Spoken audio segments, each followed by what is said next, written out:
Disculpas a Televisión Española. Sí, sí. El magistrado amenaza con una querella después de que Pablo Iglesias lo llamase literalmente prevaricador en el programa Malas Lenguas. Así que el juez Peinado pide a esta casa y al exvicepresidente del Gobierno que se retracte por un lado y además 60.000 euros por daños morales. El acto de conciliación está previsto para el 3 de noviembre y ese mismo día y en ese mismo juzgado hay otro acto muy similar con el periodista Ernesto Ikaizer y Radio Televisión Española, los que Peinado acusa de calumnias y de mentiras. Ernesto Ikaizer, muy buenos días. Buenos días, Silvia. A ver, Ernesto, ¿tú qué crees que busca exactamente el juez Peinado con su denuncia hacia ti? ¿Rectificación, reparación o silenciar críticas? Bueno, la verdad es que él utiliza una demanda que yo caracterizo como espuria, es decir, falsa,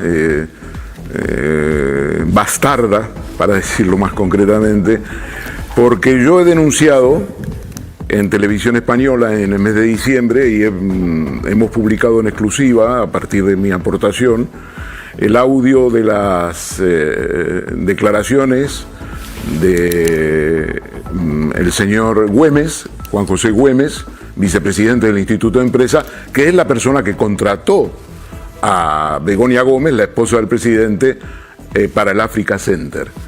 Entonces el juez Peinado mintió y yo le acusé de mentir, que es una acusación muy grave, durante esa declaración, porque dijo que había ocurrido otra declaración que no era cierta. Durante 6 meses estuve instruyendo la causa en el Juzgado 41 de Madrid. Hubo un recurso a la Audiencia de Madrid, como suele ocurrir, con mucho retraso. Mantuvieron 6 meses imputado a Juan José Güemes y el 15 de mayo, según recuerdo, la audiencia anuló la imputación y dijo que no era correcta. En realidad debió haber dicho que el juez había atribuido un delito de falso testimonio y en ese caso había calumniado a Güemes manteniéndole 6 meses imputado.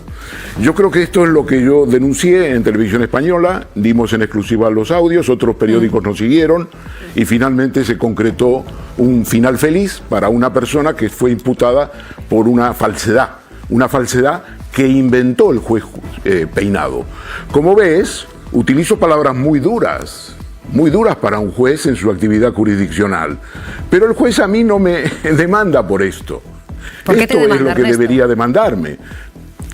Me demanda por haber dicho, digamos, en un comentario, que él, que es un amante de los caballos, y yo también lo soy, compartimos eso, pues él va a una hípica de Madrid y que él comentó a un grupo de amigos que, en fin, que él iba a terminar con Pedro Sánchez, con el presidente de gobierno. Y dice que me demanda por eso. Esa es la única línea y media por la que me demanda.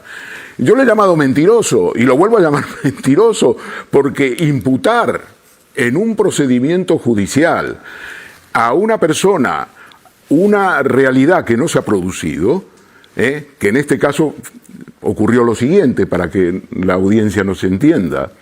El juez Peinado preguntó a Güemes, que contrató, como digo, a Begoña Gómez para el Africa Center, si ella había sido contratada por ser la esposa del presidente de gobierno.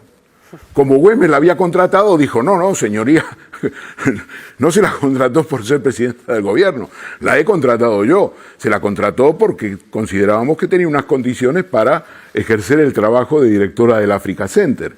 Entonces el juez en ese momento le interrumpe y le dice, vamos a tener que parar la declaración porque usted está incurriendo en un delito de falso testimonio. Y le dice, ¿por qué, Güemes? Y entonces le dice, no, porque hay una subordinada suya que ha declarado aquí, en el mes de noviembre, que ella fue contratada por ser la esposa del presidente del gobierno. Entonces yo, como periodista, intento buscar las declaraciones. Me costó mucho, al final conseguí el vídeo. Y hablé con Silvia Uncharrondo y le dije, oye, esto es una noticia. Esto es una gran noticia porque la señora Blanca Gil de Antuniano no dice nada de todo esto, pero ¿cómo puede el juez? Aquí no hay ninguna confusión, el juez se ha inventado una declaración. Y entonces Silvia Incharrondo consulta, ve que es una situación así y decidimos darlo en la hora de la 1. Y con claro, y todo. fue un impacto, lo dimos en...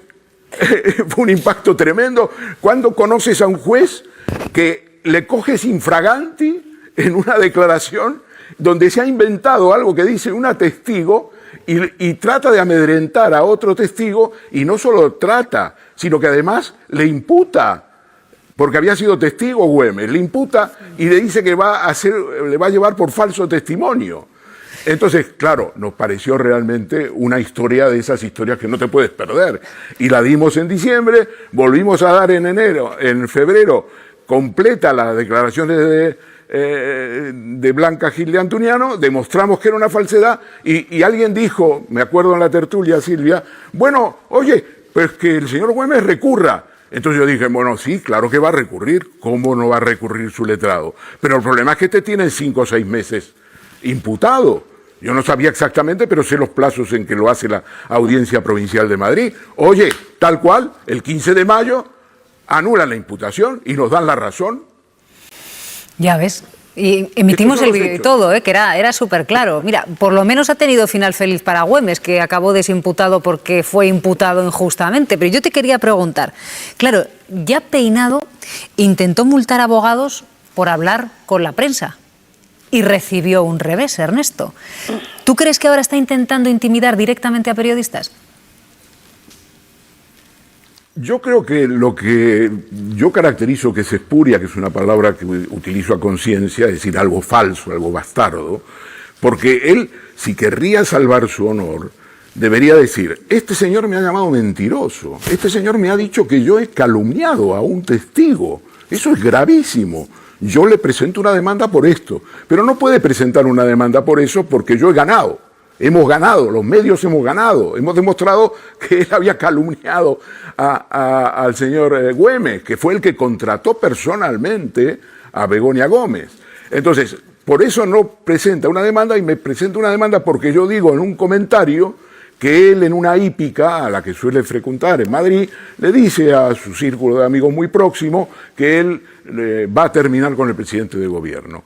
Bueno, en fin, yo, como comprenderás, puedo acreditar perfectamente eso y tal, pero yo creo que él realmente está haciendo una demanda espuria, está desviando la atención a un tema que probablemente le haya afectado mucho, y es que hayamos insistido, porque yo, además de hacerlo a través de la hora de la 1, Silvia, escribí mis artículos en el periódico donde escribo casi a diario, y conté todos los detalles de las declaraciones, publiqué las declaraciones, fue muy impactante. Quiero decir, el Tribunal de Madrid pues tuvo que recibirlo porque aparecen en los boletines de prensa del Consejo General del Poder Judicial, en fin. Entonces, desde ese punto de vista, él desvía la atención y dice que yo he dicho esto, que lo he dicho, por supuesto, y que lo mantengo, y tal. Por eso intentaré ir el 3 de noviembre, pero tú sabes que se ha fijado el 3 de noviembre en ficha, yo ese día estoy fuera de Madrid, y voy a pedir un aplazamiento porque quiero ir a plantear cuál es la situación real. A mí me parece muy interesante debatir con el juez Peinado sobre su manera de instruir. Me parece muy importante que él sostiene. Creo que no te llama para debatir, resolver Ernesto. Durante la... Creo que te llama para otra cosa. Para debatir no va a quedar contigo.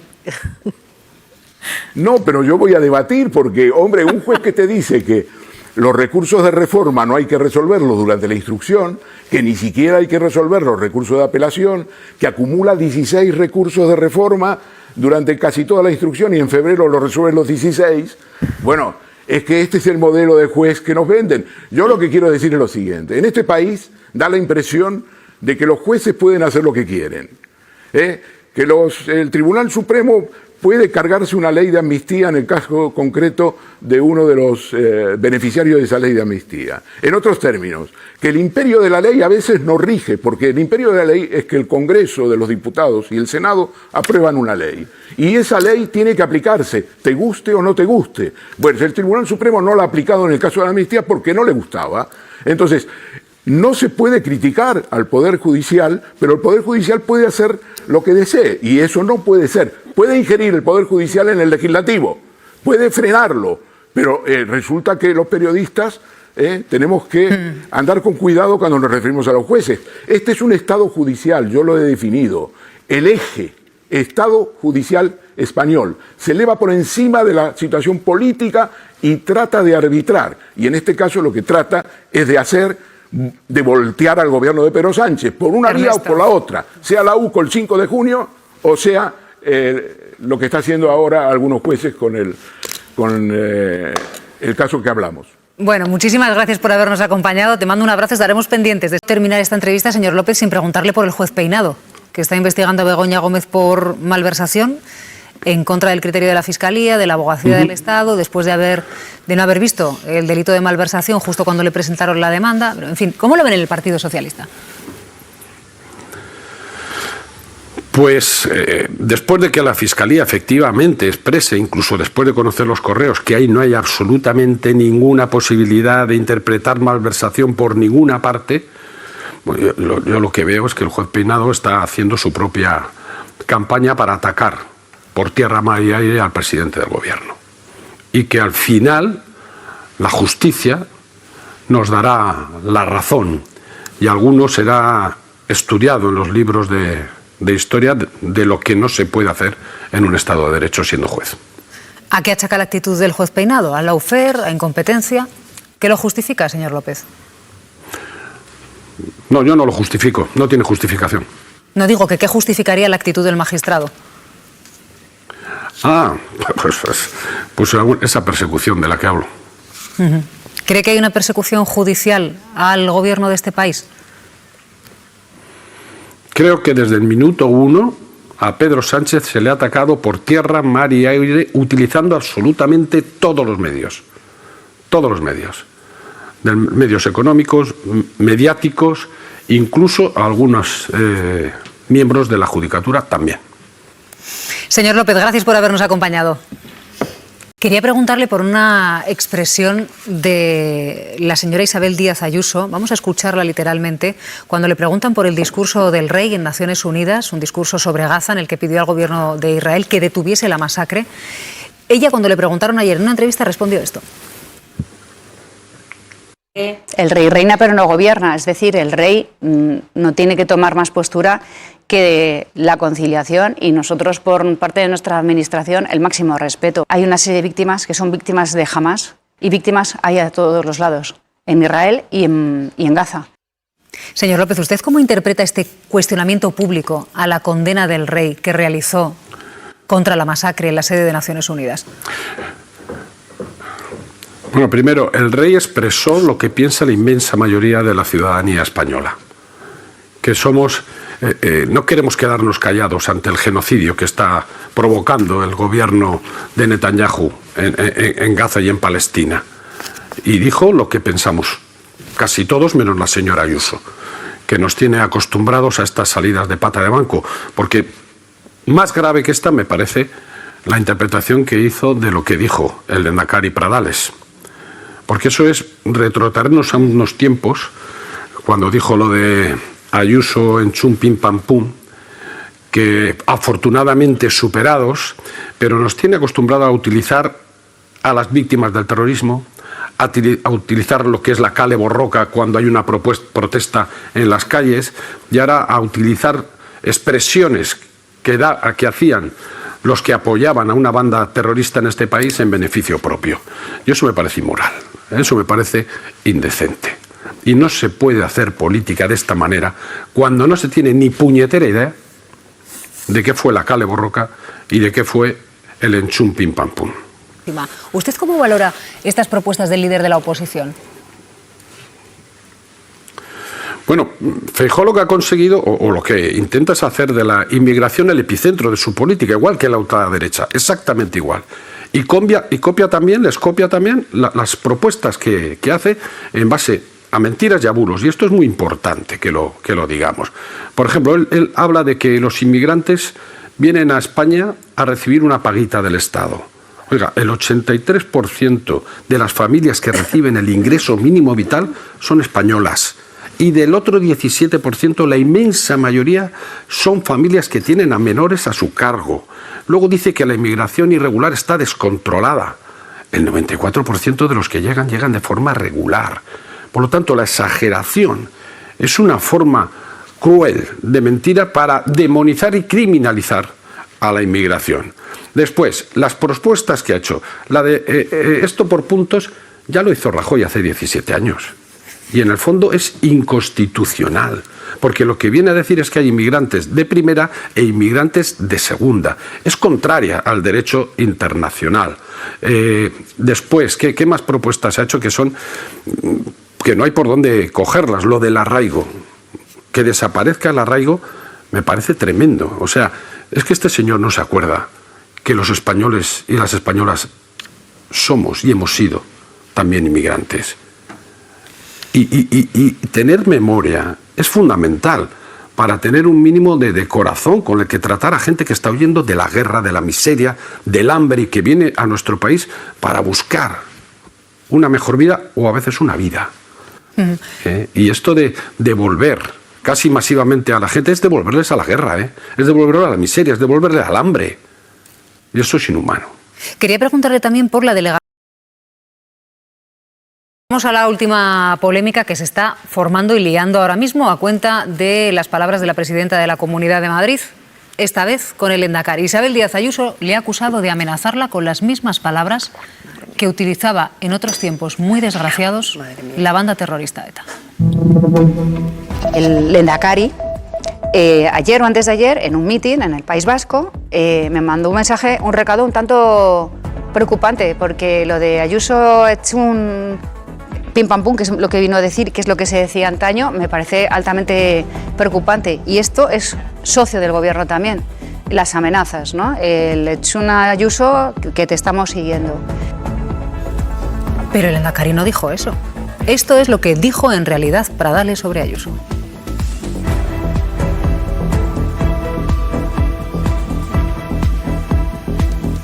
Ayuso anderea, euskaldunak gara. Ayuso entzun, Euskadi euskaldun. Porque Pradales hacía referencia a cuando usó el euskera en la última conferencia de presidentes autonómicos, lo recordarán, y Ayuso se levantó para no escucharle. Por eso se ha mostrado indignado el Lehendakari por cómo se han manipulado sus palabras. Me indigna cómo se manipulan burdamente mis palabras, cómo se banaliza el uso de la violencia, cómo se banaliza a ETA y cómo se apunta a una amenaza por mi parte. Creo que esto es indignante y es inaceptable y creo que le califica a la señora Ayuso. Ay, ¿dónde funcionará? Bueno, en fin, han visto la indignación del Endacari, que efectivamente no dijo las palabras que Ayuso aseguró ayer en una entrevista que había dicho sin que tampoco nadie le corrigiese. Que es que ya la presidenta de la Comunidad de Madrid miente de forma descarada. O sea, es que eso no es lo que dijo el Endacari. Por desgracia. No lo dijo. Y también yo creo que los políticos deberían tener, en fin, cierto límite moral, que no habría que sobrepasar. Porque claro, mentir, formar esto, y claro, la lengua es rica cuando uno tiene dos, claro, cuando la entiende, claro, y cuando no la usa de forma torticera, que es un poquitito el caso del que estamos. Y si no la entiendes te pones un pinganillo que no pasa nada, Quiero Como decir, ella no lo hace, claro, pues, y monta el numerito y consigue que hablemos de eso y no de las propuestas en materia de vivienda que se llevan a una conferencia de presidente. Esta es la gestión y este es el modelo de la principal baronesa o presidenta autonómica de la Comunidad de Madrid. Remueve, esparce, calienta, echa humo, por aquí un poco de brilli brilli y por aquí un poquito de insulto y de paso un poquito de odio por la tarde y ya estamos todos tranquilos y a gusto. Hace 10 días decía lo de la Kale Borroka y criminalizaba a las personas que protestaron contra la Vuelta Ciclista, que por cierto, menos mal que lo hicieron, porque el tono que ha tenido toda la cumbre de la ONU, yo no sé si hubiera sido el mismo si no hubiera habido una mecha desde la calle, que es donde se suelen encender las propuestas y las reivindicaciones que le llegan a los gobiernos. Esta señora no solo hablaba de la Kale Borroka o frivolizaba con palabras que además el Endacari no ha dicho, es importante que lo diga Silvia, es que es mentira, es que no ha dicho eso.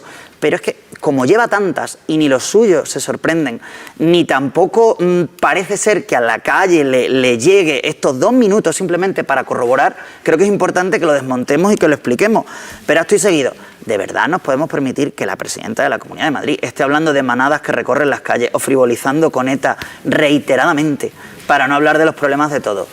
A mí que te diga, me parece demencial. ¿Sabes lo que pasa? Es que Isabel Díaz Ayuso le sale gratis porque tiene un ecosistema mediático que ella, por cierto, inyecta millones de euros anuales en ese eufemismo que se llama publicidad institucional para que luego no hablen de las cosas que no le conviene, o que cuando utiliza esa estrategia, que por cierto hay que decirlo, Ayuso es la mejor representante del trumpismo en España en este momento, pues sabe que le van a dar bola y no van a hacer lo que acaba de hacer Silvia, que es tan sencillo como este es el corte, esto es mentira, ya está.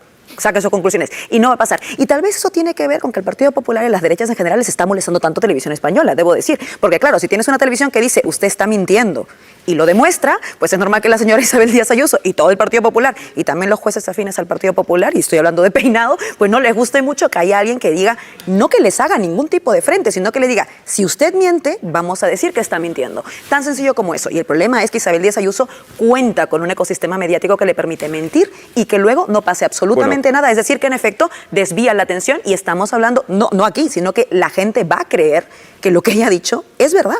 Ese es el problema. Yo apuntaría dos cuestiones. Una, primero, lo que creo que el presidente de una comunidad autónoma debe tener una dignidad por el cargo y no puede decir cualquier cosa. Igual que un ministro, creo que las instituciones merecen un respeto, y los presidentes autonómicos son una institución y deben de tener respeto a la institución a la que representan. Pero luego hay una cuestión, y es que vivimos en un tiempo de simplificación, por desgracia tremenda, de los mensajes políticos. Entonces es muy fácil decir conocemos a Pradales, por Dios, o sea,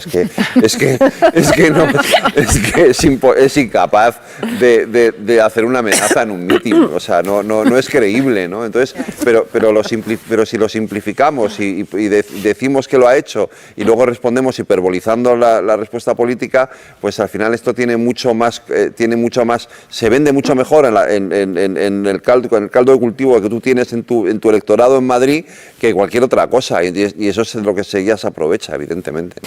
Dos consideraciones. La primera, si os fijáis, Isabel Díaz Ayuso muy pocas veces habla de qué aspectos que tienen que ver con la gestión. Nada. ¿Vale? Eso lo delegan sus consejeros, que para eso están, y ellos cada uno gestiona su ramo, ¿no?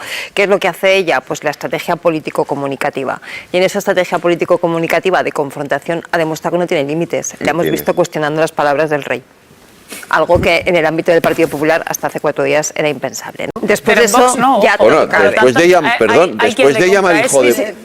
llamar hijo de puta al presidente del gobierno. Que sí, pero por eso digo que ya no hay límites. O sea, el me gusta la fruta ha convertido además en broma, que ha dado lugar incluso a camisetas, a tazas, a merchandising, ¿no? Cuestionando las palabras del monarca, que en ese ámbito era impensable, y por supuesto era todo lo que estamos viendo. Entonces no va a haber límites. La estrategia de Isabel Díaz Ayuso va a ser esa y va a seguir siendo esa mientras ella siga siendo presidenta de la Comunidad de Madrid. Es la segunda vez que se encara con Pradales, como recordaba May hace un momento. Sí. La primera en la conferencia de presidentes, cuando al hacer su intervención en euskera ya se levantó y se largó, dando lugar a toda esa polémica, y la segunda ahora. Es algo que a ella le viene muy bien, porque ya no solamente es combatir contra Sánchez y contra ese gobierno, sino también todo lo que supongan opciones nacionalistas. Y por cierto, por si algún votante del Partido Popular tenía la intención, ¿no?, de empezar a hacer ojitos al PNV, pues no te preocupes, que se corta inmediatamente. Y por otro lado, tampoco al señor Pradales le viene mal convertirse en el enemigo número 1 confrontativamente desde el punto de vista dialéctico de Isabel Díaz Ayuso. Claro. Es que es peligroso a veces utilizar la brocha gorda, porque luego al final estos mensajes llegan a la gente, y la contraposición de lo que dijo el Lehendakari con lo que dijo la presidenta de la Comunidad de Madrid no llega a todo el mundo. Entonces, Ayuso es verdad que es un personaje que sabe crear la polémica para que le beneficie, de manera que no se habla de otra cosa en la Comunidad de Madrid, ni siquiera de los trenes de cercanías y lo que van, ni de nada, de su gestión, ni de sanidad, ni de sus problemas de corrupción, de nada en lo que atañe a su entorno, porque sabe crear estas polémicas, pero también a veces se pasa. Hay que medirlas, porque se puede pasar uno de frenada, porque recordar a la banda terrorista ETA y decir que el propio Lehendakari le está amenazando, no es que te vuelvas a tiempos atrás, no, es que ya es muy peligroso. O sea, primero, porque la banda terrorista ETA, gracias a Dios, gracias a las fuerzas y cuerpos de seguridad del Estado, gracias a la democracia, gracias a los españoles, pasó, ya está. Partido Popular, asúmanlo, es tiempo pasado, utilicen otros argumentos políticos para enfrentar. Y Ayuso es que le hizo una afrenta muy fea cuando la conferencia de presidentes, que los presidentes tomaron nota, incluso los presidentes del Partido Popular, que no les gustó nada que se levantara, cuando hablaron en euskera o en catalán en esa conferencia, y además peca de una cosa. Aprender, saber otro idioma es riqueza. Entonces das encima el doble mensaje. Primero, el de la utilización de la banda terrorista ETA para lo que interese, y el segundo, el de no reconocer o utilizar la lengua como como algo contrario en política, cuando no deja de ser riqueza y cultura. Le pasa adjudicaciones irregulares, que eso ni tan siquiera estaría en el caso Begoña Gómez, judicialmente, estaría en el caso Barrabés. Y ahora, por otro lado, tenemos los correos que estabas mencionando, Yolanda. Cristina Álvarez, asesora de Begoña Gómez, colaboró en la gestión de la cátedra de la mujer del presidente del Gobierno desde su correo personal. Esta que les decimos es la conclusión a la que ha llegado la UCO, la Unidad Central Operativa de la Guardia Civil, una conclusión que ha remitido al juez Peinado después de analizar los correos electrónicos de la asesora de Begoña Gómez con el exvicerrector de la Universidad Complutense de Madrid. Irma, vamos a bajar un poquitito al detalle de esta información. Bueno, son 34 páginas. Hay que decir que la UCO en este informe no incorpora conclusiones, lo que hace es analizar los correos uno por uno. De los 235 que entregó Doadrio, se quedan en 121 porque había muchos repetidos, y son correos que se enviaron entre 2021 y 2024. Si haces más o menos un cálculo, salen como unos 3 correos al mes aproximadamente. Doadrio en su declaración dijo que había tenido relación con Cristina Álvarez, que Begoña Gómez se la había presentado, que era una persona de su total confianza y que intercambiaba muchos correos con ella.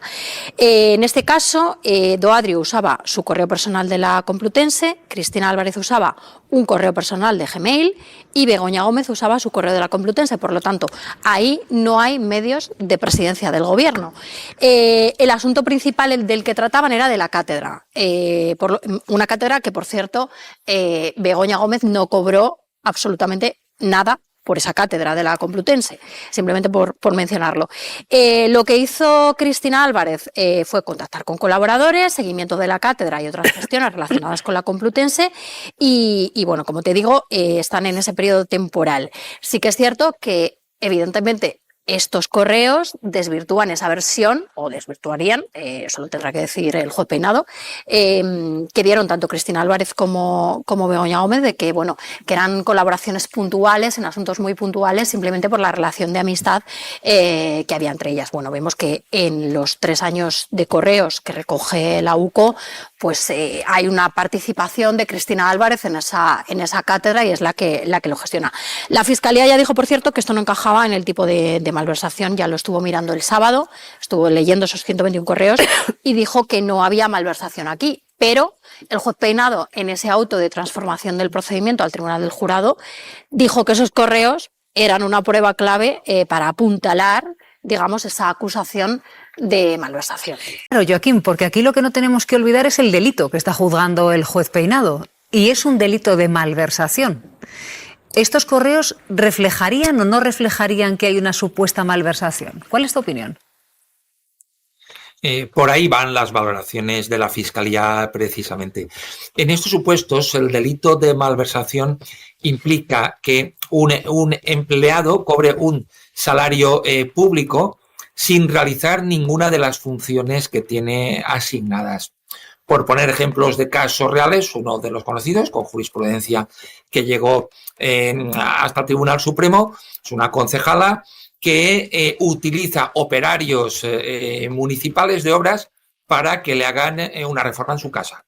Pues está claro que ahí cumple plenamente, ¿no?, los requisitos que acabo de indicar, porque en lugar de estar en el puesto de trabajo, estaban en otro sitio realizando actividades claramente privadas. Este caso es mucho más complicado y por eso el encaje es mucho más difícil, porque, en primer lugar, estamos hablando de un cargo de confianza, en el cual pues es notorio también que existe una amistad íntima y que a veces pueden confundirse esos planos. No estamos hablando de un operario de la brigadilla municipal que está en plantilla y que no realiza funciones de este tipo.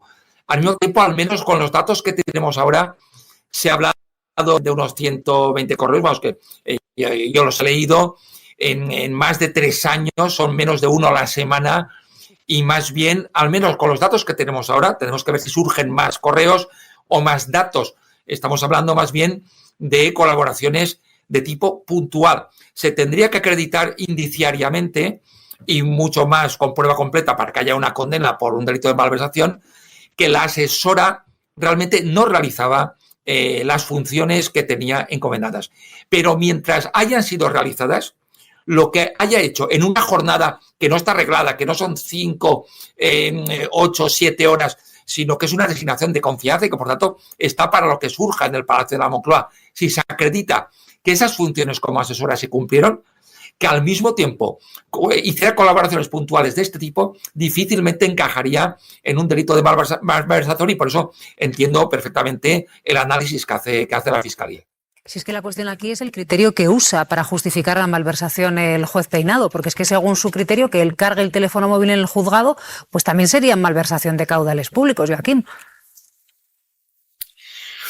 La valoración que hace el juez instructor, en principio, es de tipo indiciario. Sabemos que ha pedido más correos, en este caso al Instituto de la Empresa, y él puede recabar datos para tener una valoración de conjunto que confirme su hipótesis incriminatoria o que la descarte. Si una vez estén practicadas todas esas ideas, no se confirman estos indicios de delito, la causa se tendría que archivar. Si el juez instructor cree que sí que existen esos elementos indiciarios, llevaría la causa para que sea juzgada por el Tribunal del Jurado, como hemos comentado en un anterior programa. En todo caso, ya digo, los datos que tenemos ahora no nos dicen, al menos con lo que conocemos, que la asesora se dedicaba de forma única y exclusiva a actividades de tipo privado, y desde luego 3 correos al mes no son datos que nos puedan llevar a la conclusión, ¿no?, desde una perspectiva racional y lógica, de que únicamente se dedicaba. Tendría que haber muchísimo más.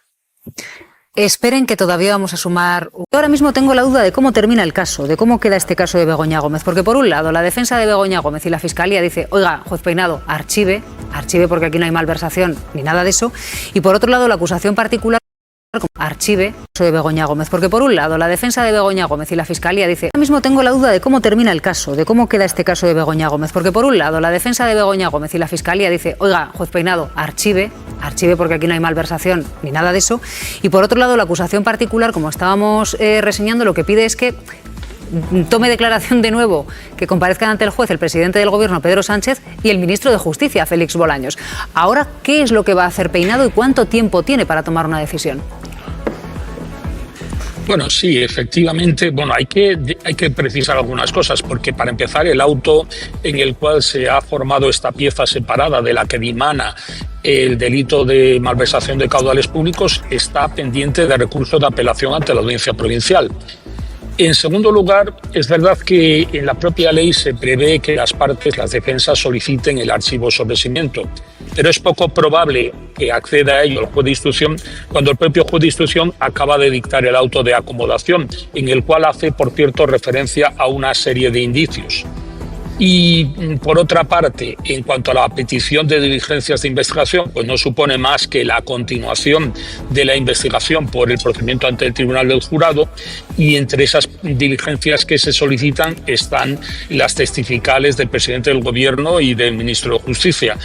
Tendrá el juez que valorar sobre la pertinencia y utilidad de estas diligencias, si ya hay que practicarlas o no. Ya vimos que el señor Peinado ha intentado en este delito imputar al ministro de Justicia, lo cual no ha conseguido, y eso con el auto contundente del Tribunal Supremo, y ahora intenta que en vez de investigado comparezca como testigo.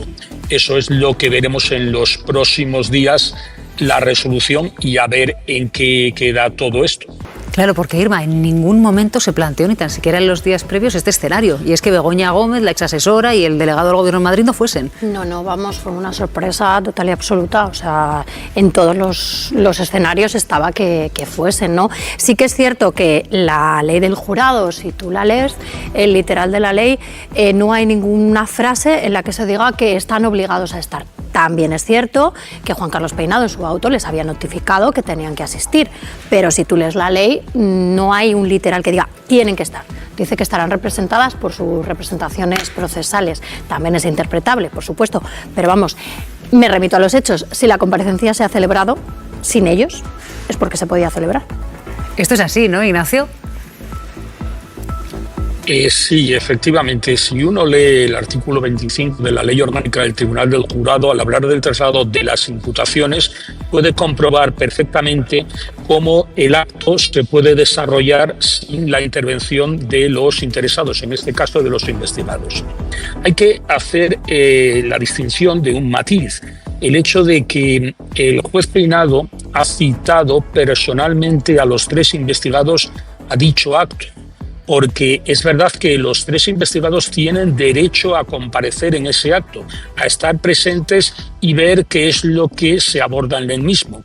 Ahora bien, el hecho de que tengan derecho no significa que estén obligados, como efectivamente ha sucedido. Y prueba de ello es que el acto se ha desarrollado con normalidad. Lo que estaba previsto en este acto era que se precisaran las imputaciones, cosa que se ha hecho, y por otra parte está la petición que han hecho las defensas, que así lo prevé la propia ley, solicitando el archivo o sobreseimiento de las actuaciones, cuestión que debe de resolver ahora el juez instructor, y finalmente se han pedido más diligencias de investigación, porque en todo caso el auto que se notificó la semana pasada consistía simplemente en acomodar el procedimiento, es decir, la investigación que se estaba llevando a cabo a través de un procedimiento concreto, que son las diligencias previas, lo que tiene que hacer por razón del delito que es objeto de investigación, debe de acomodarse al procedimiento ante el Tribunal del Jurado. Y eso es simplemente lo que ha ocurrido durante estos últimos días en el Juzgado de Instrucción número 41. Claro, pero pongan ustedes su cabeza en situación. Era sábado por la tarde, otras veces Begoña Gómez es citada a declarar un día entre semana y aquí el juez Peinado la había citado a declarar y había protestas convocadas. Bueno, como cada vez que se la ha citado para que comparezca en el juzgado siempre se han convocado protestas, es hazte oír la convocante en este caso, que además ejerce la acusación popular en el procedimiento. Sí que es cierto que este sábado han sido más numerosos los asistentes, puesto que la gente tiene más tiempo libre, pero también es verdad que había una contramanifestación, vamos a decirlo así. Había gente también, bueno, pues que iba a manifestarse, no exactamente a apoyar a Begoña Gómez quizás, sí, no sé si habéis visto en redes, había una convocatoria, concentración contra la corrupción judicial, se llamaba. Y sí que hemos podido ver a algunas personas que, bueno, pues apoyaban a Pedro Sánchez y, bueno, gritaban también en contra de los jueces. También tengo que decirte que en esta concentración de hazte oír se le cantó cumpleaños feliz al juez Juan Carlos Peinado. Claro, porque era su cumple el sábado. ¿Cómo se desarrollaron? Danos algún detalle más de cómo se desarrollaron esas concentraciones. Como bien cuenta Irma, sabemos que hazte oír tiene una maquinaria, digamos, no de presión, pero sí de activación de la sociedad civil, en este caso de los seguidores que tiene, muy importante. Tiene importantes recursos, allí circulaban camiones con la imagen de Begoña Gómez, ya los hemos conocido en otros procedimientos, incluso en el del fiscal general, y efectivamente a mí me sorprendió que eran manifestaciones también a coincidir en sábado más, digamos, con más número de personas de lo normal, de un día a diario de jornada laboral. Y bueno, pues efectivamente desde la planta sexta del juzgado, Silvia, se escuchaba perfectamente, llegaban los ecos de lo que se decía allí, ¿no? O sea, también nos pasó, por ejemplo, en la apertura del año judicial, que hubo manifestaciones cerca del Tribunal Supremo y te prometo que entraban directamente en donde se estaba celebrando el acto perfectamente los gritos de la gente, ¿no? Estuvieron dentro de 2 horas, ¿no? Sí. Citación judicial. Sí, fue una vista de 1 hora y media, pero al final fueron unas 2 horas lo que estuvieron las partes. Y bueno, si quieres que entremos un poco en el detalle de la vista, efectivamente, como ha contado el magistrado, cada parte ofreció sus, en este caso las defensas, la petición de archivo, las acusaciones, la propuesta de diligencias. Llamó la atención que han pedido de nuevo la citación de Pedro Sánchez, del presidente del Gobierno, y de Félix Bolaños. Ambos dos ya han declarado en esta causa, pero las acusaciones en este caso coinciden en que tienen que volver a declarar por este asunto, en este caso por la pieza de la malversación. Y para mí lo más relevante son los famosos correos que ha pedido el juez que se analice por parte de la AUCO y que la Fiscalía ya ha dado un primer paso, y es muy importante, sobre la valoración de los mismos. Unos correos que presenta el entonces vicerrector de la Universidad Complutense y que podrían para el juez dar luz a esta relación laboral entre la asesora de Begoña Gómez y la cátedra que esta dirigió. Y bueno, la Fiscalía dice que de los correos que ya ha podido revisar hay 121 exactamente que habla de la agenda propiamente dicha de Begoña Gómez y que no encajan en la malversación. Ya llega a esa conclusión. Creo que es muy relevante porque es ya un poco anticiparse a lo que la UCO le tiene que responder al juez.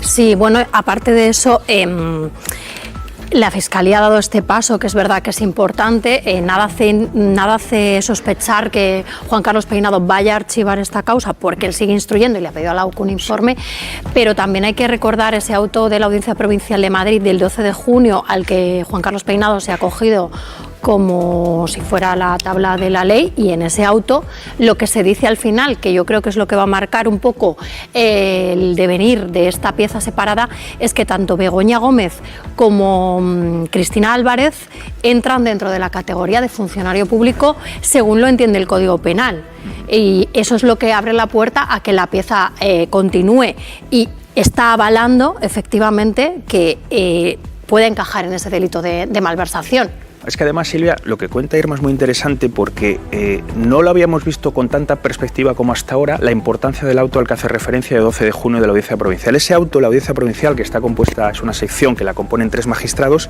le está diciendo a Peinado, le está enseñando el camino por donde tiene que ir con la malversación. Es algo bastante, digamos, interpretable porque no es habitual. En este caso, un tribunal de apelación lo que hace es resolver recursos, pero en este caso despliega un contenido argumental bastante extenso para decirle: con Bolaños no lo hiciste bien, te digo entre líneas, tienes que ir por este camino. ¿Cómo puedes interpretar que una persona como Cristina Álvarez, que es personal eventual contratada de Moncloa, tenía acceso o podía cometer malversación, y cómo Begoña Gómez, sin ser funcionario público, también lo puede cometer, ¿no? Claro, pero es que fíjate la interpretación que hace la Audiencia Provincial. El artículo que cita del Código Penal, que es el 24.2, dice que funcionario público es todo aquel que por ley, por elección o por nombramiento de autoridad competente participe en el ejercicio de funciones públicas, ya que cada cual saque sus conclusiones. Oye, Ignacio, yo, coordinador federal de Izquierda Unida, señor Maillo, muy buenos días. Muy buenos días. Oiga, ¿usted cómo ve el caso de Begoña Gómez? Bueno, yo no voy a opinar de los procedimientos judiciales, aunque hay muchos jueces que sí intervienen en política. Pero desde el punto de vista político es absolutamente infumable la instrucción que está haciendo el juez Peinado y la sincronización que están haciendo algunos jueces interviniendo en política. No es casual que cuando envían al novio de Ayuso a juicio ya confirmado, de pronto surge de nuevo elementos de instrucción vinculados al fiscal general, a la esposa de Pedro Sánchez o al hermano de Pedro Sánchez.